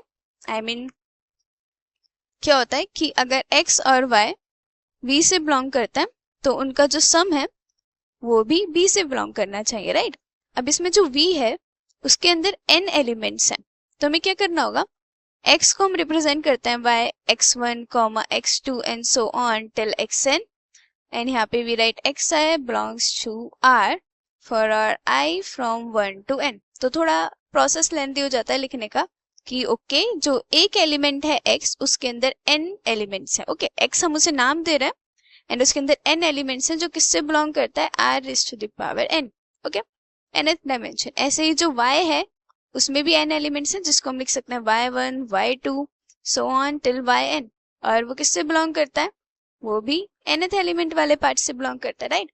और we write yi belongs to R for all I from 1 to n। Okay, अब इसका एडिशन है x प्लस y। अब इसको ऐड कैसे करते हैं, यहाँ पे है x1, x2, so on till xn। इसको ऐड करेंगे with y1, y2 and so on till yn, right. अब इसको ऐड करना है जो ऑर्डर है वैसे ही, मतलब जो फर्स्ट एलिमेंट है उसका एडिशन विद फर्स्ट एलिमेंट, जो सेकंड एलिमेंट है उसका addition with second element and so on. So x1 plus y1 हो जाएगा, यहाँ पे x2 प्लस y2 हो जाएगा, और लास्ट में xn प्लस yn हो जाएगा, यहाँ पे कॉमा आएगा। ओके, अब क्या ये जो x प्लस y हमें क्या प्रूफ करना होता है क्लोजर के लिए कि अगर दो एलिमेंट्स v से हैं तो उसका सम भी v में आना चाहिए। ओके, सो ये दो एलिमेंट्स थे x और y जो Rn में बिलोंग कर रहे हैं, सो क्या इसका सम भी Rn में बिलोंग करेगा। पहला हमें चेक करना है कि n एलिमेंट्स हैं पूरे, this is 1, 2 and so on till n। Okay, इसमें n एलिमेंट्स हैं। अब क्या सभी एलिमेंट्स रियल नंबर होंगे, हाँ, क्यों, क्योंकि x1 है और y1 है, ये दोनों रियल नंबर है, और इनका एडिशन हम करेंगे तो रियल नंबर ही आएगा, राइट। ऐसे ही जितने भी एलिमेंट्स सब रियल नंबर हैं और जो एडिशन है वो रियल नंबर्स के बीच में हो रहा है, सो ये वाला पार्ट Rn से बिलोंग करेगा, right. So we can write this belongs to Rn where xi plus yi belongs to Rn, not Rn, R for all I from 1 to n। Okay, so ऐसे ही क्लोजर वाला part हो गया। अब scalar multiplication, अब जो alpha है वो field से बिलोंग करता है और फील्ड है सिर्फ R। ओके, और जो x है वो Rn से बिलोंग करता है। ओके, अब इनका प्रोडक्ट, सो अल्फा का प्रोडक्ट x से होने का मतलब है अल्फा मल्टीप्लाई x में क्या क्या है, x1, x2, x3, x4 and so on till xn। अब अल्फा का प्रोडक्ट इससे होने का क्या मतलब है, alpha x1, alpha x2, alpha x3 and so on till alpha xn, ये वाला पार्ट आएगा, राइट। अब इसमें अल्फा क्या है, रियल नंबर, x के जितने भी एलिमेंट्स हैं वो क्या है, रियल नंबर। हमें पता है x1, x2, x3 सभी रियल नंबर है, सो रियल नंबर और रियल नंबर का प्रोडक्ट क्या होता है, रियल नंबर होता है, right. So we can write this belongs to the Rn। वो क्यों, n एलिमेंट्स हैं, पहला चेक करेंगे, ओके n एलिमेंट्स हैं, this is first, this is second, this is third and this is nth element. Okay, so n elements हैं। अब क्या सभी एलिमेंट्स रियल नंबर हैं, यस, अल्फा भी रियल नंबर है, xi भी रियल नंबर है, alpha xi belongs to the set of real number for all I from 1 to n। Okay, सो सभी रियल नंबर है तो ये Rn से बिलोंग करेगा, तो क्लोजर अंडर स्केलर मल्टीप्लिकेशन भी सेटिस्फाई हो रहा है। ओके, सो ऐसे केस में हम इसे ऐसे सॉल्व करेंगे। ओके, सो ये डायमेंशन वाला पार्ट हर बार ट्रू होगा, that is Fn over F is a vector space। Now consider one more result. इसमें क्या होता है, हम मैट्रिक्स की बात करते हैं, सो मैट्रिक्स को हम रिप्रेजेंट करते हैं बाय m। सपोज ये मैट्रिक्स m है और इसका ऑर्डर क्या है, suppose n cross n। Okay, अब ये किसी फील्ड पर डिफाइन है तो it is over the field f। अब इसमें V अगर हम कहेंगे सो it is a matrix set of matrix of order n cross n। Okay, और फील्ड F हमें कोई गिवन होगा। सो क्या ये वेक्टर स्पेस होगा? सो इसके लिए एक एग्जांपल लिखते हैं। This one will be the last example so that अगर हमारे पास कोई मैट्रिक्स फॉर्म में सेट गिवन है तो हमें पता हो कि उसे कैसे सॉल्व करना है। ओके, सो जो V है वो mn क्रॉस n मैट्रिक्स है। सपोज n क्रॉस n तो काफी जनरल हो जाएगा, हम कोई मैट्रिक्स ले लेते हैं। V is a 2 cross 2 matrix. Okay, and इसकी फॉर्म कैसी है? So consider this is a matrix और ये सभी एलिमेंट्स है मैट्रिक्स के A, B and C, D। हमने ऐसे रिप्रेजेंट करा है जिसमें जो डिटरमिनेंट है इस मैट्रिक्स का, जो मैट्रिक्स है सपोज ये मैट्रिक्स A है, is 0। That means it is the set of all singular 2 cross 2 matrix। Okay, singular as in जिसका determinant 0 है। So इसको we can write this is a matrix A। Okay, जो ऐसी form में होगी और उसका determinant 0 होगा, that is AD minus BC is equal to 0। So ऐसी मैट्रिक्स जिनका determinant 0 है। सो क्या ये वेक्टर स्पेस फॉर्म करेगा over F? And suppose F हम मान लेते हैं set of real number. Okay, so इसमें पहले क्लोजर देखते हैं with respect to. Okay, closure से पहले हमें ये देखना है कि ये नॉन एम्प्टी है या नहीं है। सो पहला हमें देखना है कि V इज नॉन एम्प्टी और नॉट। सो नॉन एम्प्टी के लिए अगर हम सभी एलिमेंट्स 0 ले लें एंड इसका डिटरमिनेंट क्या होगा? Suppose this is A and determinant of this matrix A is 0. सभी elements 0 हैं। So this belongs to the vector V, right? ये vector से belong करता है। This implies V is non-empty. So पहली वाली property is done. Okay? और जिसमें A, B, C, D also these elements belongs to the set of real number. Okay? जो भी matrix हमें given होगी उसकी properties के बारे में हमें question में already given होना चाहिए। Okay? सो हमें ये सारे कंडीशंस गिवन है। पहला हमने चेक करा कि ये वेक्टर लाइक नॉन एम्प्टी है या नहीं है। नाउ क्लोजर हमें देखना है, closure under vector addition. Okay, so vector addition के लिए हमें क्या करना होता है? We take two matrices A and B belongs to the vector V such that A plus B must belongs to the vector V and this is for all. हर एक matrix के लिए होना चाहिए। सो इसमें क्या अगर हम दो सिंगुलर मैट्रिक्स को ऐड करके सिंगुलर मैट्रिक्स फॉर्म कर सकते हैं? फॉर एन एग्जांपल हम कोई एक ऐसी मैट्रिक्स लेते हैं जिसका डिटरमिनेंट 0 है। Suppose is 1 0 0 1 0। ओके, ये मैट्रिक्स है। प्लस कोई ऐसी मैट्रिक्स ले लेते हैं सपोज 1 1 एंड 0 0। ओके, ये दोनों ही matrices I mean this one, ये सपोज हमारी मैट्रिक्स A है और ये सपोज हमारी मैट्रिक्स B है। ओके, अब ये जो A और B है ये दोनों ही matrices these A and B belongs to the vector V, right? 2 cross 2 matrix है और इसका डिटरमिनेंट 0 है। डिटरमिनेंट ऑफ A क्या होगा? 0 minus 0 that is 0 and determinant of B क्या होगा? 1 multiply 0 is 0, 1 multiply 0 is 0, it is again 0। दोनों का ही डिटरमिनेंट 0 है, दैट मीन्स दोनों सिंगुलर भी है। अब क्या है, इसका जो एडिशन आएगा वो भी सिंगुलर आएगा और यहाँ पे ये वाला केस सेटिस्फाई हो जाएगा क्योंकि इसको जब हम ऐड करेंगे this is 2, this is 1, this is 0 and this is 0। सो इसका जो डिटरमिनेंट है A प्लस B, ये क्या आ रहा है? 0 आ रहा है, राइट? बट यहाँ पे हम ऑब्जर्व कर सकते हैं कि जो एडिशन है वो एलिमेंट वाइज होता है, राइट? जहाँ पे जो एलिमेंट है उसका addition, this is A11, so A11 के साथ एडिशन होगा। अगर यहाँ पे हमारे पास सपोज ऐसी फॉर्म होती, दिस इज 1 0 0 1, नॉट 1 0 ही मान लेता है, प्लस यहाँ पे कोई ऐसी फॉर्म ले लेता है कि हमारे पास जो एडिशन है वो नॉन सिंगुलर है। जैसे यहाँ पे वी कैन टेक इट 0, इसको 1 ले लेता है, इसको 0 ले लेता है और इसको 1 ले लेता है। ओके, अब इसका एडिशन करता है सो इट इज 1 1 0 1, ये फॉर्म आएगी, बट इसका डिटरमिनेंट 1 आ रहा है। ओके, सपोज ये हमारी मैट्रिक्स है सी, और ये तो ए कॉमन ही है, तो ये ए है और ये मैट्रिक्स सी है। अब दोनों का ही डिटरमिनेंट 0 है, इसका हमें ऑलरेडी पता है, और इसका डिटरमिनेंट 0 है। अब इसका एडिशन हमने करा, डिटरमिनेंट 1 आया, दैट इज नॉन जीरो। सो इसमें जो पहली ही प्रॉपर्टी है क्लोजर की वो सेटिस्फाई नहीं हो रही है।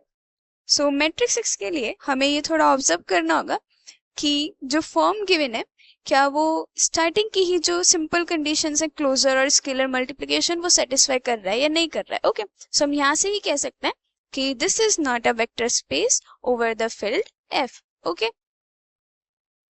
सो हमारे पास जो वेक्टर की फॉर्म है वो ऐसे मैट्रिक्स फॉर्म में भी आ सकता है। ओके, और ये ऐसा पॉलिनोमियल फॉर्म भी हमें गिवन हो सकता है, और ये एक फंक्शन की भी फॉर्म हो सकती है। ओके, सपोज हमें पॉलिनोमियल की फॉर्म में कैसी फॉर्म गिवन हो सकती है, हमें v गिवन है, और v के अंदर कैसे एलिमेंट्स है, it is a not plus a1x plus a2x square plus a3x cube and so on till an x raised to the power n। और इसमें we can say कि जो an है it is non-zero for all n greater than equal to 1। Okay, and आगे ये जो सभी elements हैं, सपोज ये सभी एलिमेंट्स जो हमें फील्ड गिवन होगा f उसमें बिलोंग करता है, जिसमें a nought a1 and so on till an belongs to the field f। Okay, so ऐसा सेट सपोज हमें गिवन है, सो ये एक पॉलिनोमियल फॉर्म में। So we can write this is the set of polynomials, all polynomials of degree n, right? इसमें degree क्या है, highest power n। Okay, so ऐसा जो सेट होगा हमारे पास हो सकता है कि ऐसी फॉर्म आ जाए और हमें प्रूफ करना हो कि ये वेक्टर स्पेस। ओके, सो इस टाइप के हमारे पास वेक्टर स्पेस के क्वेश्चंस आता है, और प्रूफ करने के लिए हमारे पास जो प्रॉपर्टीज है हमें वो ही प्रॉपर्टीज यूज करनी होती है। ओके, अब प्रूफ करने के लिए बस हमें जो स्टेटमेंट है उसे लिखना है, और left hand side right hand side के इक्वल आनी चाहिए, राइट? जैसे कि हमने यहाँ पे दो प्रॉपर्टीज चेक करी जब हमने कहा रिजल्ट कि R n over R is a vector space. Okay, हमने स्टार्टिंग में देखा कि क्लोजर कैसे प्रूफ करना है, डायरेक्टली ऐसे ही स्केलर मल्टीप्लिकेशन भी कर सकते हैं। अब सपोज यहाँ पे हमारे पास और भी प्रॉपर्टीज हैं, डिस्ट्रीब्यूटिव वाली प्रॉपर्टी अगर हम करते हैं, सो डिस्ट्रीब्यूटिव में काफी सारा केस आ जाएगा। हमारे पास क्या आता है, we call the distributive property. उसमें क्या होता है, we have like distributive for vector addition ले लेते हैं over vector addition. Okay, vector addition में क्या होता था, एक स्केलर है उसका प्रोडक्ट हो रहा है विद x प्लस वाई, जिसमें x और y वेक्टर्स हैं, then it is equal to ax plus ay, and this is for all a belongs to the field f and x and y belongs to the vector v। अब ये जो x और y है ये nth elements है, right? ये rn से belong कर रहे हैं दिस। सो यहाँ पे x और y की हमारी सेम ही फॉर्म है जो हमने डिस्कस की स्टार्टिंग में कि x इस फॉर्म में है और y इस फॉर्म में, राइट? सो इसका एडिशन हमारे पास ऐसा आएगा, और इसका प्रोडक्ट हमें अल्फा के साथ करना है, या फिर a लिखा है हमने a के साथ करना है, और a कैसी फॉर्म में है, a सिंपल एक रियल नंबर है। ओके, सो a ऐसी रहेगा, x प्लस y कैसी फॉर्म आएगी, this is x1 plus y1 comma x2 plus y2 comma x3 plus y3 and so on till xn plus yn। ऐसी ही form थी hair, यही form थी, right?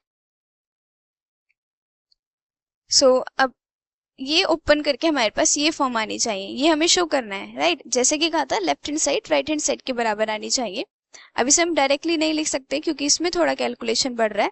सो पहले a से मल्टीप्लाई हो जाएगा सबका, ये हो जाएगा a x1 plus a y1 comma a x2 plus a y2 comma a x3 plus a y3 and so on till a xn plus a yn।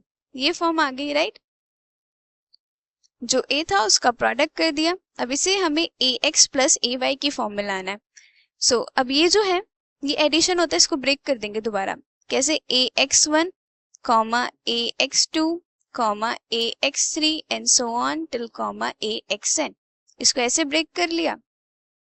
Plus इसको लिख लेंगे a y one comma a y two and so on till a y n.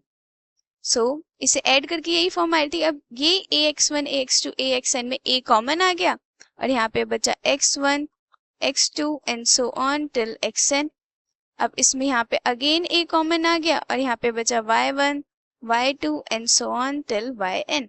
So हमारे पास ये आ गया ए और ये पूरी वैल्यू एक्स के बराबर थी प्लस ए और ये पूरी वैल्यू y के बराबर थी। तो हमारे पास a x is equal to a y आ गया।